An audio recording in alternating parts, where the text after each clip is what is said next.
Evening, how are we all doing?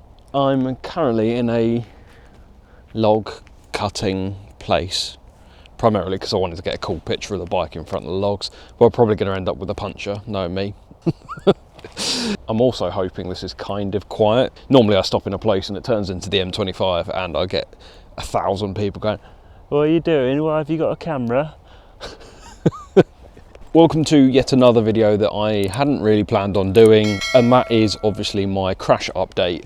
I kind of thought about doing one of these, kind of changed my mind because I couldn't be bothered, primarily because I was getting a lot of comments about how I'm a really shit rider, and if I'd have done an IAM qualification I would never have come off, and how I was stupid, blah blah, all that sort of crap. I just basically couldn't be bothered with the extra flack of putting another video out about the crash. However, if you follow me on Instagram, you will be well aware of the updates and what's happened with the bike since. If you don't follow me on Instagram, which I know a lot of you don't, I'm aware that I've left you pretty much hanging without any information about what had happened after the crash, what I thought about it or anything like that. So I thought I'd do a very quick video just to run through my thoughts on the crash, what is happening with the bike, and also I wanted to say a massive thank you to a few companies and a load of people, a load of you lot, for the support and the generosity that's come from post-crash. First of all, thoughts on the crash. This is a fun subject. If you had read some of the comments or the description on the video, you'll know that there was actually quite a thick layer of gravel going up the middle of the road, probably 1.5 to 2 inches thick of gravel. I don't want this to become a me just defending myself or me trying to convince myself that I wouldn't have come off. Yes, I did have my traction control on very low and I had the bike in rally mode, which probably didn't help. Obviously I can't say for certain, but I don't think having my traction control on any higher would have had much of an impact because it was the front end that slipped first. What may have saved it, my elbow was relatively down in the corner, so when the front slipped, obviously the first thing that happened was my elbow tucked and pulled on the throttle. That wouldn't have spun up the back wheel if I'd had the traction control much higher. I've ridden the bike for nearly 2 years with the traction control on that setting, unless it's been wet or really dodgy conditions. So I'm more than accustomed to riding it like that, and it still saved me a few times off-road when the tail end comes out far too far. It might have saved it, it might not have done. Can't really say. I'm not going to go back and test it because I don't really want to. I like to think it probably wouldn't have done because it makes me feel better about my life. A few comments said I accelerated hard mid-corner and that was the reason that I went down. No, I'm not a moron. I'm not going to accelerate that hard mid-corner, primarily because if I did that on this bike, all it would do is power wheelie.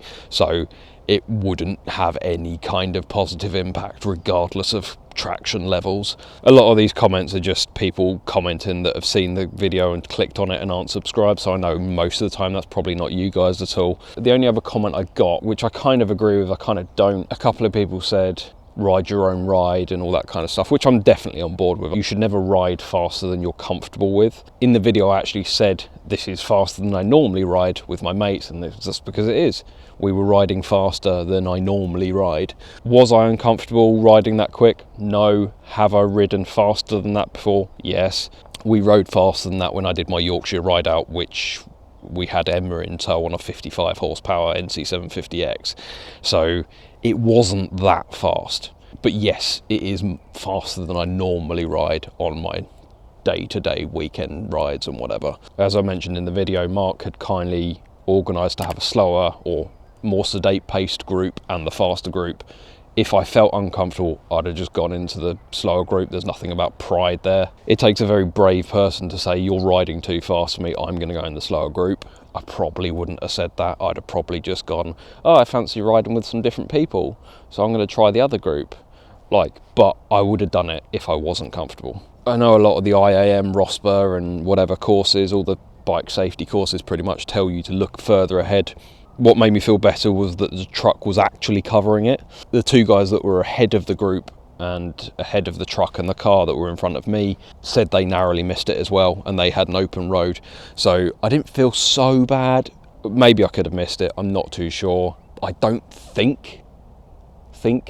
I know Martin Yoxall, if you're watching this, you'll tell me otherwise. But I don't think an IAM or a ROSPA qualification would have saved it. Maybe it would have done, maybe it wouldn't have done. Can't say for certain. Having said that, I have had a message, which I won't put up because it's not necessary. I've had 2 different people message me who are IAM qualified riders. One of them who was on the ride, basically saying, this is my take on it, but they don't think anything would have changed given the situation. And obviously seeing the footage, it's great that I've got the footage to be able to actually show what was happening and whatever. A lot of keyboard warriors out there, but you kind of have to brush it off. I'm putting myself in the public eye, so, you know. Anyway, boring stuff over and me groveling away over. And the main reason for this video is I want to say a massive thank you to quite a lot of different people and companies. The guys that were on that ride out, a couple of my Patreons were there, quite a few of my subscribers were there as well. Genuinely lovely, lovely people. All of them made sure I was okay. All of them made sure the bike was okay. All of them offered to help in any way, shape or form, whether it was letting me borrow their toolkit. Frankie, looking at you, thank you very much. Or follow up, making sure I'm okay a week later, making sure I got home okay.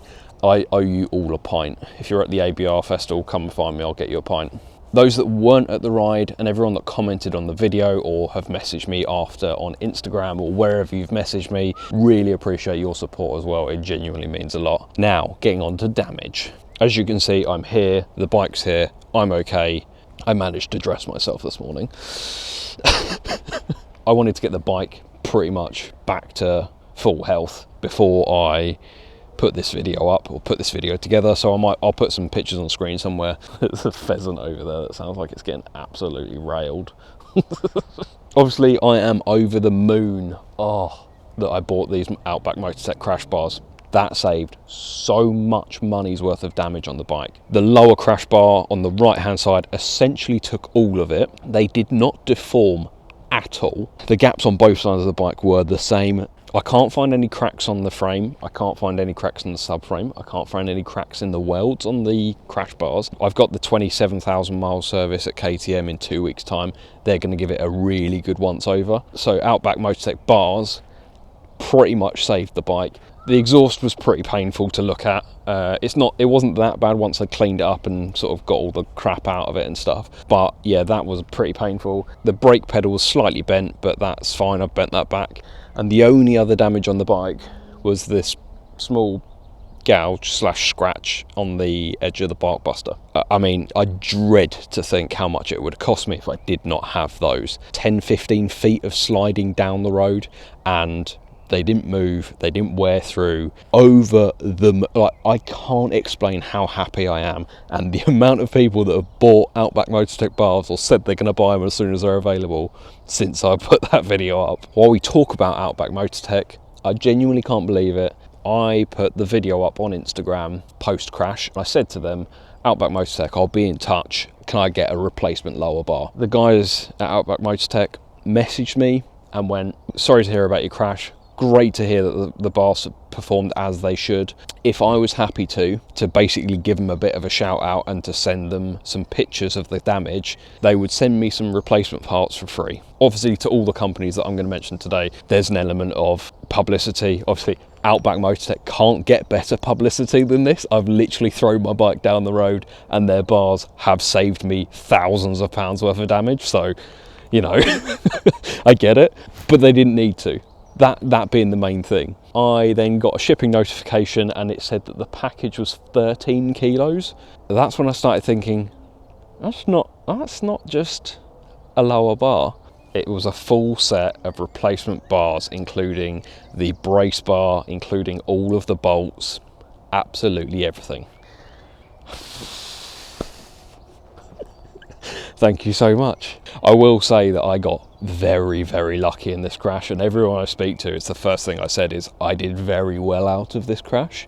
If you can get them for your bike, get them. They are mint, and the company, absolute bunch of legends. I'm going to say that a lot today. I did order myself a new brake lever, or a new used one. It was off of a crashed Super Adventure. The guy had done like 600 miles, 18 quid I think it was posted.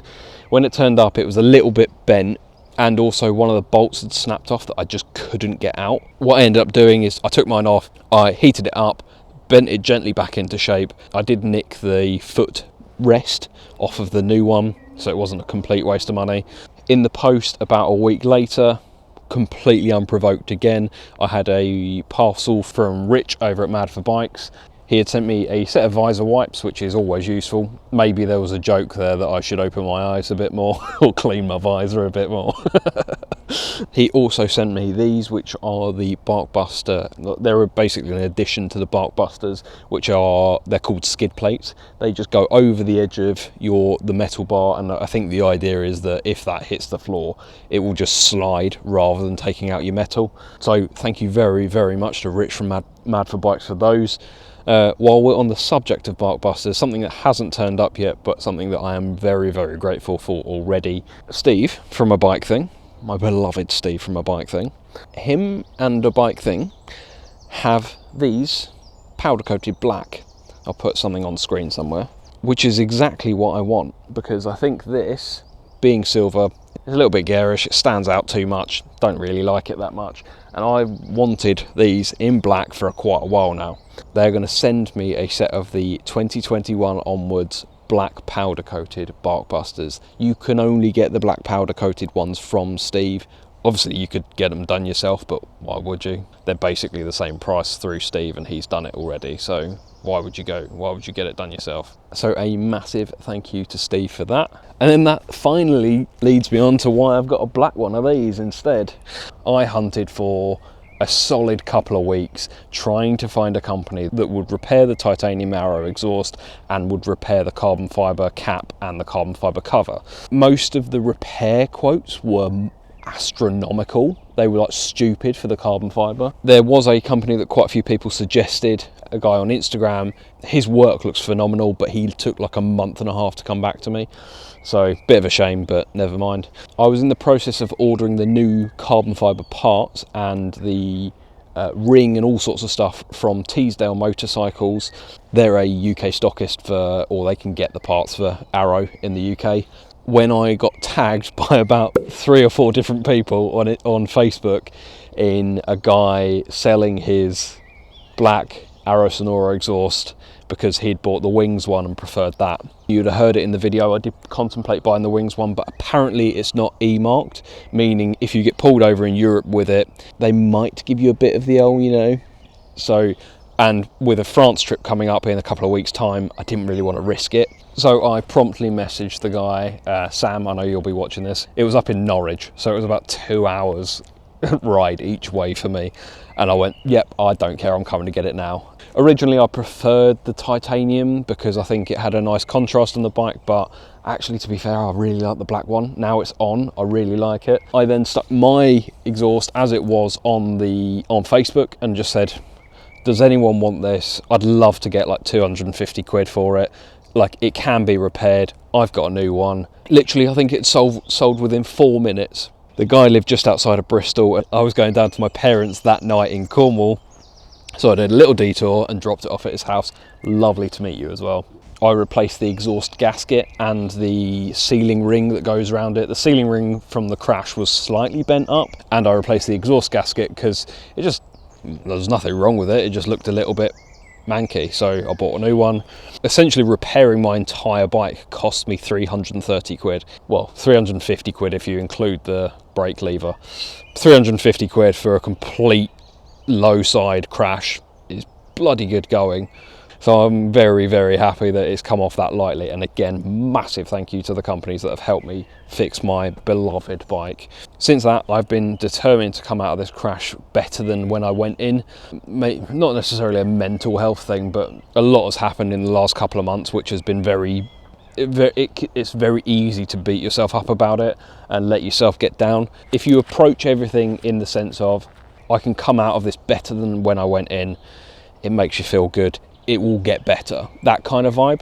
I bought myself a new set of chain and sprockets. I've bought myself the anodized rear axle, which is orange as well because it looks cool. The rear brake reservoir CNC anodized cover because I wanted to match the front one. I've cleaned the bike within an inch of its life, including polishing up the exhaust headers and everything.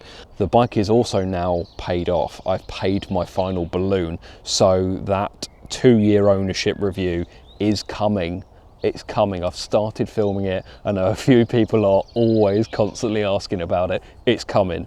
I've got 26,000 miles on the bike at the moment. I'm hoping to have nearly 28,000, maybe 30,000 by the time I get to my 2-year ownership. I've got a Wales trip and a France trip before that, so I'm hoping it's going to be over 30,000 miles. The review's coming, promise, I promise. And yeah, at my 27,000 mile service in 2 weeks time, I kind of convinced myself to buy something I really don't need.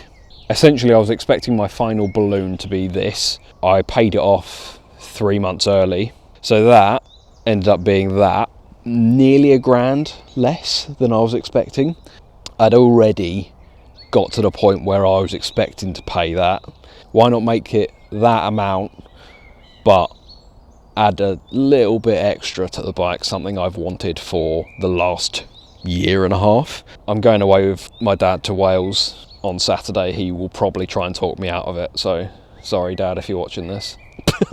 The last thing I want to talk about is the gear.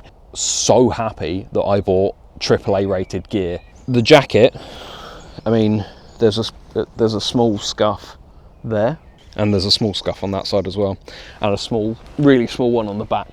I didn't even have a bruise on my upper body. I had a small bruise on my leg where I landed, but that was it. Helmet didn't touch the ground, which is great.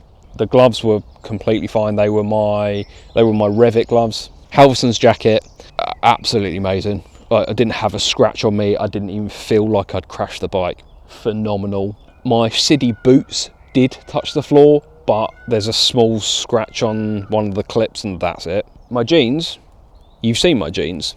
And as you will know if you've seen my Instagram, I've recently partnered with these guys. I've got a full video coming on this in the next week or so, but the team at Roadskin have sent me a set of these. These are my AAA rated brand new jeans from Roadskin, and they are so comfy, so comfy. They're that comfy that I was literally sitting eating dinner last night in my jeans still. But yeah, Roadskin, bunch of legends as well, so thank you very, very much. I haven't bothered messaging Halvarssons about the jacket because it's fine. I did get a little bit wet on the way back from Leeds on the monkey bike. That was torrential rain for about 3 hours, so I don't know whether it got underneath because I hadn't zipped them together. So I don't know, I'm going to test it. Obviously I'll be in Wales next week and I'll be in France 2 weeks later, so it'll get tested whether it's leaking or not. But super happy with that. Super happy with the jeans and super happy with everything else. The only other thing that I was going to talk about on the bike when I came off is my phone mount. I obviously have the mouse case phone mount. As you would have seen in the video, my phone came off the mount. I don't know why, because it's never come off before.